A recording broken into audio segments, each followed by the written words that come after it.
Hello and welcome to the Keys to On-Campus Living video. My name is Chris. And I'm Caleb. And we're here to tell you everything you need to know about the first year housing application. Caleb and I both work in housing and residence life. Caleb is our director of facilities. And my name's Chris Bruno. I'm the executive director. We're so excited to tell you everything you need to know about the housing application if you're a first year student. Before we get started, this video, we spend a lot of time and energy on these. We also have a wealth of information available on our website. Please check out that link. We have everything you would ever need to know about the housing application process. Our marketing team puts together step-by-step guides. We try to make it as simple as possible. There's also going to be an entire communication plan coming to your KSU student email address. So if you have not set that up yet, pause this video, go set up your KSU student email because there's going to be a lot of information coming in your inbox with tons of helpful hints, reminders. There's no way you can screw this up because we will communicate above and beyond what a school normally does. Before we get into it, we want to cover all the important dates. On your screen, you should be seeing a slide that has all of the relevant dates for the first year housing application. December 1 at 10 a.m., December 1st at 10 a.m. is when we open up our application for first year students. Now, Caleb, we serve first year and upper class students. Can you tell me what a first year student is? First year students are those students who are in high school right now. You might have a little bit of senioritis, but you're excited to graduate in a couple of months. You might be taking some AP classes or doing dual enrollment somewhere, but you are in high school and you are actively taking high school classes. That is not an upper class student, you are a first year student. Okay, great. So if you're a first year student like that, you're our target audience. If you're currently in high school, graduating in May, this video is for you. Caleb and I are doing this just for you. If you're an upper class student, you can listen to the next couple sentences and then just go ahead and turn this off because you've been through this before. This video is going in depth into the step 1 of the housing application process, which again, you've already done. So if you're an upper class student, which we define as someone who's currently enrolled at Kennesaw State University, whether you live on campus or not, you're already a student here. If you're a transfer student, let's say you're enrolled somewhere else right now, you're at a different college or university, you're transferring into KSU, you would also be considered an upper class student. First year is different than first time. So again, a transfer student, you would be considered a first time student, but you would be an upper class student in our eyes. So your dates and your process are a little bit different than first year students. So again, this video is for first year students who are currently in high school. For first year students, so the best place to start is at the beginning. So step 1 is to start your application. You're going to log in, you're going to start the application, you're going to tell us a little bit about yourself. That's important. Chris is going to go over more later, but it's important for you to be honest and give us information about yourself. When you do that, you're going to indicate whether or not you want honors housing. You're also going to indicate whether or not you want renter's insurance. I work in facilities every day. We've seen a lot of things. You want renter's insurance. But Chris is going to tell you a little bit more about that. Step 2 is roommate selection.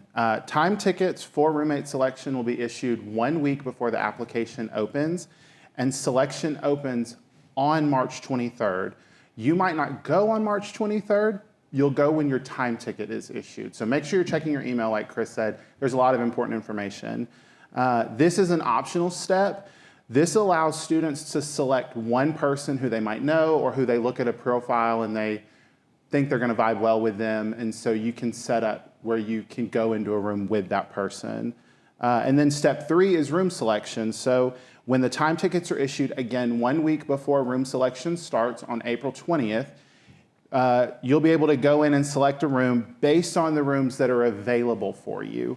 And then we'll be having another The Keys to On-Campus Living videos for both roommate and roommate selection, so make sure you come back and watch those at a later date. Just a little bit more for step 1. So a step-by-step guide should be coming up on the screen. You can look over that. Once you've been accepted into the university, you're going to use your NetID and password. It's very important. It's your NetID and password the university sends you to begin the housing application. You'll also use Microsoft Authenticator to log in. To begin your application, you'll just need to go into the housing portal and start that application. And from there, you'll need to select the year that you're applying for. So you want to make sure that you're selecting the correct year. And Caleb has been at KSU for 12 years, 13 years? A long time. A long time. He's a former student. He lived on campus while he was a student, worked in housing and residence life as a student. So he understands this is a really exciting time. Students cannot wait to start their housing application. And Caleb, when you were going through your housing application, did you read everything thoroughly? You read every word on the page before you signed a contract or anything like that? I should have, but I did not. But you should. You absolutely should. Yes, so this is our best piece of advice. Caleb's talking about step one. There's a lot of information that's in our housing portal and in our housing application. So our advice is to take your time, really read through everything. Some students will go in there and just click, click, click, click, click, I'm done. And they haven't really set themselves up for success. So Caleb covered the first couple steps of part one. The next step in the housing application is you're gonna go to our policies and rules page. So there's 5 check boxes that you're going to have to read through and agree to. One of them is about parking on campus, if you have a disability accommodation, if you're getting a meal plan on campus, all these things. So make sure that you're reading and you're checking through all those. Then you're going to come to one of the most important sections in the housing application, which is all about you. So there's on the screen right now, you're going to see the My Profile section. And this is really, Caleb and I joke that it's almost like a dating website. Yeah. Because he mentioned some of you may have friends in high school that are coming here. Maybe you feel like they would be a good roommate for you. Not every student's in that boat. And so you have the chance in the My Profile section to really answer some questions about yourself. What time you go to bed, how messy or clean are you? Do you like it cold or hot in the suite? Do you smoke or vape or do anything like that? Again, we've been doing this a while, so we know where pain points come in a roommate pairing. And so we try to put the questions in there that you can answer honestly and not with your parent or guardian's help, but you as the student, make sure you're answering those honestly. And then there's an open-ended box where you get to type up a little bio about yourself. And we see students write entire paragraphs. We see students write a couple words. But when it comes to step 2, roommate selection, that My Profile section is going to be very, very important as you're picking a roommate to live with. Once you complete that section, Caleb already mentioned renter's insurance. Now, so important. Caleb didn't introduce himself, but he is the director of housing facilities. So here at Kennesaw, he's over the maintenance and upkeep of all of our buildings. You've seen a lot in your time here. We've seen a lot here, yes. Do you have an example? I know we just had one recently of an incident where a student might need renter's insurance. Things happen. So students living on campus for the first time, they're learning how to live in an apartment. We see water intrusions, which is our fancy way of saying there was a flood. Mm-hmm. And so things happen and things get wet. So we want to make sure that you guys are covered and are able to replace items that might get wet, that like a laptop or clothing, that you want to make sure you get recovered if something happens. Yeah, so I'm going to ask Caleb a question. Caleb, if I'm a student in on-campus housing and there's a sprinkler head that goes off and every item I own is ruined, who pays to replace those items? So if you don't have renter's insurance, you would pay to replace those. We don't replace those for you. Yeah, so we're sticking on this point for a while because renter's insurance is highly encouraged. It's not required. I wish it was. But if you don't already have like homeowner's insurance, if your parent or guardian has homeowner's insurance, you may be covered by default, but make sure you're checking and understanding how their insurance covers you. If you don't have a parent or guardian with homeowner's insurance, in our housing portal, we'll show you a page about GradGuard. Now, this is a company. We have a loose affiliation with them. We don't get any money or support from them. They literally provide a service that we wanted to offer to our students. And so that's embedded in the housing application. They'll show you their rates. It is incredibly cheap to cover yourself for your time on campus. Highly, highly recommend that. Because in the unlikely event that a flood happens in your unit and all of your belongings are ruined, you're going to come ask us how we're going to pay to replace those, and we're going to ask you if you have renter's insurance, because we unfortunately do not cover that financially. Hate to end on such a heavy note, but that's really the end of step 1. After you get past the renter's insurance page, you're going to be asked to pay a $200 application initiation fee. Now, we hear the word deposit thrown around. It's not a deposit. A deposit means it'll be applied towards the money you owe to live on campus. This is an application initiation fee. It's $200. It is not required to complete step one. So Caleb mentioned time tickets before. The step 2 and step 3 is going to be driven by a time ticket, which the time tickets are based on the date and time you got past that grad guard page, not the date and time you pay the $200 fee. So that $200 is not required unless you want to participate in step 2, which is roommate selection, and step 3, which is room selection. So those of you, December 1, the application opens. If you're saying, hey, Chris, I don't get paid until December 15th, still go ahead and start your application. Just pause right before you hit that page where you have to pay $200. So we said earlier in step 1, if you're interested in honors housing, that's when you would notify us. So what is honors housing? If you're accepted into the honors college and you want to live in honors housing, it's a hall or a building where multiple students in the honors college, they all live together. And it's really a great way to build community and to grow deeper connections with other students who are in the honors college with you. If you're interested, check our website for more details. And let us know. Again, in that step 1, if you want to live in honors college, you want to make sure that you mark that in the application. We also have specialty housing for athletes, for care services, for other groups. And so all of that's going to be on our website if you want more information about that. Yeah.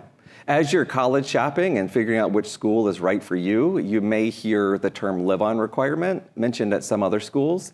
There are some schools in Georgia and across the country who require first-year students to live on campus. Now, Kennesaw is set up a little bit differently. The Kennesaw campus, we do not have a live-on requirement. But the Marietta campus, if you are a STEM student, science, technology, engineering, or math, you're enrolled in a Marietta-based program, we do have a live-on requirement for those Marietta students. Now, we get a lot of questions about this, why Marietta and not Kennesaw? I won't go into the history of it, but the Marietta programs, the academic rigor that they have in those programs on that campus, it is in your best interest to live amongst students who are taking the same core classes, the same introductory classes, because you will want that support as you're going through these really challenging classes together. It's going to really benefit you in the long run. So we do have a live-on requirement for that. We have a form on our website that if you live close enough where you say, hey, we want to commute, there's a really simple form that you fill out that will go to our occupancy team and they can approve or deny that request. And shout out to the Marietta campus. Shout out to It's Marietta. a great campus. I don't have any favorites, but I love the team on the Marietta campus. We have great housing down there. The Marietta campus housing, I would argue, is on par or better than the Kennesaw. Very special place in our hearts. So yeah, that's it. That's the end of this video, the keys to on-campus living about the first-year housing application. There's a couple reminders. The housing application opens December 1. You should see that on your screen again right now. December 1 at 10 a.m. in our housing portal. Caleb mentioned earlier, before you can apply, you have to set up your NetID, your password, and set up Microsoft Authenticator, which is our dual authentication program here at KSU. Upper class students, your application doesn't open until January 14th. We have rolled out a really cool new feature, which is we have the ability to text now, and we highly recommend students opting in for texting during the housing application. We're recording this, I'm not supposed to say this, but we're recording this in November when it's really cold outside. And so there are going to be times where we send an important email to your KSU student email account, and we may also text you to say, hey, we just sent you something really important. When it gets really cold, there's some things that students need to do to make sure our pipes don't freeze and that their belongings are taken care of. So again, please opt into texting. We've had great success with that over the last couple years. If you have any questions, on the screen right now, you should be seeing Talon One Service Center information. Talon One Service Center, shout out to that team. They do amazing work. They field a ton of questions for all of the campus services units, including housing and residence life. So you'll see their phone number and their contact information there. If you have any questions after watching this video and visiting the website and reading the step-by-step guides, Talon One can answer any question you have. And then as usual, follow us on social media. We're housing KSU on all the things. And then watch out for us for the Step 2 video coming soon. See you later. Have a good day.